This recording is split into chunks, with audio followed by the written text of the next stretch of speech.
ಮಂಗಳೂರಿನ ಬನ್ಸ್ ಹಾಸ್ಟೆಲ್ನಲ್ಲಿರುವ ಶ್ರೀರಾಮಕೃಷ್ಣ ಶಾಲೆಯ ವಾರ್ಷಿಕೋತ್ಸವ ಕಾರ್ಯಕ್ರಮವು ಸಂಭ್ರಮದಿಂದ ನಡೆಯಿತು. ಜಯಂಬಿಕಾ ಚಿಟ್ಸ್ ಪ್ರೈವೇಟ್ ಲಿಮಿಟೆಡ್ನ ವ್ಯವಸ್ಥಾಪಕ ನಿರ್ದೇಶಕರಾದ ಮತ್ತು ಶಾಲಾ ವ್ಯವಸ್ಥಾಪಕ ಸಮಿತಿಯ ಸದಸ್ಯರಾದ ವಸಂತ್ ಶೆಟ್ಟಿಯವರು ಮುಖ್ಯ ಅತಿಥಿಗಳಾಗಿ ಭಾಗವಹಿಸಿದ್ರು.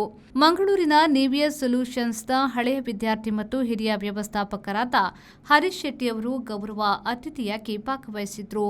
ಮಾಜಿ ಮುಖ್ಯೋಪಾಧ್ಯಾಯಿನಿ ಹಿಲ್ಡಾ ಅಲ್ಬುಕರ್ಕ್ ಮತ್ತು ಶಾಲಾ ಶಿಕ್ಷಣ ಸಮಿತಿಯ ಅಧ್ಯಕ್ಷೆ ಉಷಾ ಬಲ್ಲಾಳ್ ಅವರು ಉಪಸ್ಥಿತರಿದ್ದರು. ಎಸ್ಆರ್ಇಐ ವರದಿಗಾರ ಡಾ ಸಂಜೀವ ರೈ ಅವರು ಸಮಾರಂಭದ ಅಧ್ಯಕ್ಷತೆ ವಹಿಸಿದ್ರು.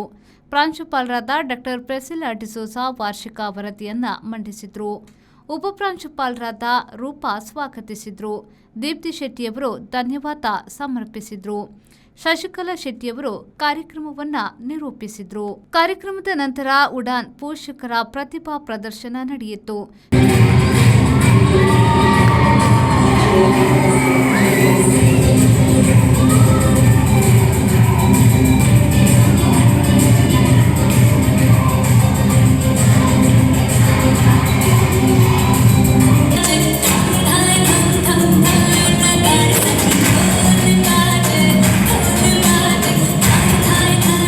ಶಾಲಾಧ್ಯಾಪಕರು, ವಿದ್ಯಾರ್ಥಿಗಳು, ಪೋಷಕರು ಮತ್ತು ಹಿತೈಷಿಗಳು ಈ ವೇಳೆ ಉತ್ಸಾಹದಿಂದ ಈ ಕಾರ್ಯಕ್ರಮದಲ್ಲಿ ಭಾಗವಹಿಸಿದ್ರು.